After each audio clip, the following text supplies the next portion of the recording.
வணக்கம்.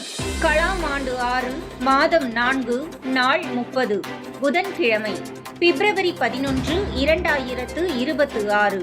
இன்றைய நம்பிக்கை செய்திகள்.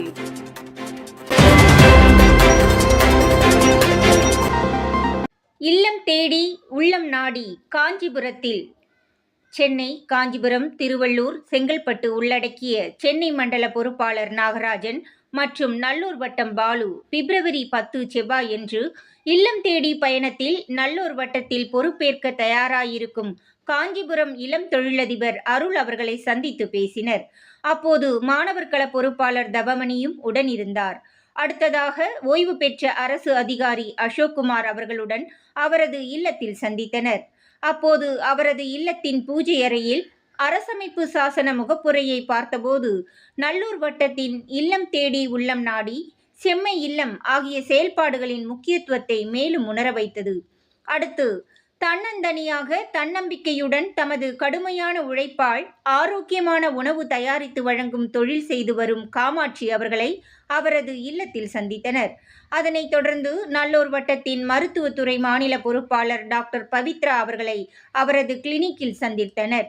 அடுத்து நல்லூர் வட்டத்தில் ஒரு குடும்பத்தில் உள்ள மூவரும் 3 துறைகளில் பொறுப்பேற்றிருக்கும் கீதா இந்திய வரலாறு துறை மாநில பொறுப்பாளர், கந்தவேல் அரசு இயல் களம் மாவட்ட பொறுப்பாளர், ஊர்மிளா இளைஞர் களம் மாவட்ட பொறுப்பாளர் அவர்களை அவர்களுடைய இல்லத்தில் சந்தித்து பேசினர்.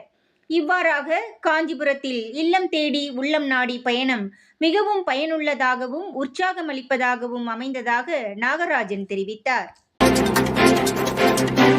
100 துறைகளை திறன்மிக்கதாக ஆக்கி காஞ்சிபுரத்தை வளமானதாக ஆக்கும் சக்தி படைத்த வார கூடுதல் இல்லம் தேடி உள்ளம் நாடி பயணத்தை முடித்துக்கொண்ட மண்டல பொறுப்பாளர் நாகராஜன் மற்றும் பாலு இருவரும் நல்லூர் வட்டத்தின் காஞ்சிபுரம் மாவட்ட பொறுப்பாளர் ராஜசேகர் தமது வீட்டிலேயே நடத்தி வரும் வார கூடுதலில் கலந்து கொண்டனர். விரைவிலேயே 100 துறைகளுக்கும் பொறுப்பாளர்கள் பொறுப்பேற்று ஆலோசித்து திட்டமிட்டு செயல்படும் சந்திப்பாக காண முடிந்ததென்று நாகராஜன் தெரிவித்தார். ஒவ்வொரு வாரமும் வார கூடுதலினை தொடர்ந்து சுவையான சிற்றுண்டியும் வழங்கப்பட்டு அந்த சந்திப்பு கட்சி, ஜாதி, மதங்களை கடந்த அந்த லட்சிய சமுதாயத்தின் சிறிய வடிவமாக உணர முடிந்ததென்று நாகராஜன் மேலும் தெரிவித்தார். பிப்ரவரி 22 நல்லூர் வட்டத்தின் மாநில பொறுப்பாளர் 50 பேர்கள் வருகை. வரவேற்க தயாராகிறது எரசக்க நாயக்கனூர். தமிழகத்தில் தேனி மாவட்டம் எரசக்க நாயக்கனூர் விழிப்புள்ள மக்கள் வாழும் கிராமமாக வெற்றிகரமாக வளர்ச்சியை நோக்கி பயணித்துக் கொண்டிருக்கிறது. கிராம மக்களின் பங்களிப்புடன் 100 துறைகளின் வளர்ச்சிக்கான திட்டங்களை பயிற்சியளிக்க நல்லூர் வட்டத்தின் மாநில பொறுப்பாளர்கள் 50 பேர் பிப்ரவரி 22 காலை எரசக்க நாயக்கனூரில் முகாமிடுகின்றனர். அவர்களை வரவேற்கவும் மக்களை சந்திக்கவும் ஏற்பாடுகளை திட்டமிட நல்லூர் வட்டம் கிராம வளர்ச்சி குழுவின் சந்திப்பு நடைபெற்றது. அதில் மதுரை மண்டல பொறுப்பாளர் குறிஞ்சிமணி, பாரம்பரிய விவசாயத்துறை மாநில பொறுப்பாளர் நாட்ராயன், மாவட்ட பொறுப்பாளர் துரை ஆகியோர் கலந்து கொண்டதாக கிராம வளர்ச்சி குழு பொறுப்பாளர் பழனிசாமி தெரிவித்தார்.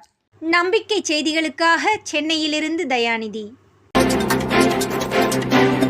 சென்னை எல்பிஆர் பள்ளியில் மாணிக்க மாணவர்கள். நேற்று காலை சென்னை நெற்குன்றம் எல்பிஆர் பள்ளியில் மாணிக்க மாணவர்கள் கண்டறியும் கலந்துரையாடல் நடைபெற்றது. இதில் 6 மாணவர்கள் மாணிக்க மாணவர்களாக அடையாளம் காணப்பட்டு அறிவிக்கப்பட்டனர். தமிழக மண்டலங்களின் ஒருங்கிணைப்பாளர் கௌதம் இந்த நிகழ்வினை வழிநடத்தினார். மாநில பொறுப்பாளர் முத்துகிருஷ்ணன், வாழ்வில் கள மாநில பொறுப்பாளர் கோவர்தன், லட்சிய பாராளுமன்ற துறை மாநில பொறுப்பாளர் செல்வன் பாபாஸ்ரீ, ராமமூர்த்தி மற்றும் மின்துறையில் ஓய்வு பெற்ற ருத்ரகுமார் ஆகியோரும் கலந்து கொண்டனர். அறிவிக்கப்பட்ட 6 மாணவர்களும் நாட்டின் வளர்ச்சிக்காக பொறுப்பேற்க தயார் என உறுதியேற்றனர் என்று லட்சிய பாராளுமன்ற துறை மாநில பொறுப்பாளர் பாபாஸ்ரீ தெரிவித்தார். மாணவர்களுக்கு தன்னம்பிக்கையை அதிகரிக்க செய்யும் அறிவின் அருவி. மாணவர்களை நல்வழியில் கொண்டு செல்வது சவாலாயிருப்பதாக பரவலாக பேசப்பட்டு வந்தாலும் அவர்களை நல்வழியில் கொண்டு செல்வது மட்டுமல்ல, அவர்களது ஆற்றலை கல்வியிலும் சமூக முன்னேற்றத்துக்கானதாக கூட ஆக்க முடியும் என்பதை நல்லூர் வட்டத்தின் அறிவின் அருவி நிகழ்வு நிரூபித்து வருகிறது. காஞ்சிபுரம் ஆ.க. தங்கவேலார் மாநகராட்சி உயர்நிலைப் பள்ளியில் பிப்ரவரி 10 அன்று நடைபெற்ற அறிவின் அருவி நாட்டு வாழ்த்து பாடலுடன் தொடங்கியது. அறிவியல் ஆசிரியர் திருமதி ஹேமலதா தலைமை வகித்தார். திருமதி பரமேஸ்வரி சமூக அறிவியல் ஆசிரியர் அவர்களுக்கு வழிகாட்டி பரிசு வழங்கி கௌரவிக்கப்பட்டது. 15 மாணவர்கள் நீர் மேலாண்மை, வீட்டில், சமூகத்தில் என்பது பற்றி 15 மாணவர்கள் தலா 3 நிமிடம் பேசியதில் 3 மாணவர்கள் தலா ஒரு கதையை கூறி நீரை சேமிப்பது எவ்வளவு முக்கியம் என்பதை கூறியது மிகச்சிறப்பு. மகிழ்ச்சி உரைக்கும் பிறகு இறுதியாக அறிவிலே தெளிவு பாடலுடன் அறிவின் அருவி நிறைவு பெற்றது என்று லட்சிய ஆசிரியை உஷா தெரிவித்தார். நம்பிக்கை செய்திகளுக்காக புதுச்சேரியிலிருந்து ஜூலிதாஸ். இத்துடன் இன்றைய நம்பிக்கை செய்திகள் நிறைவடைந்தன.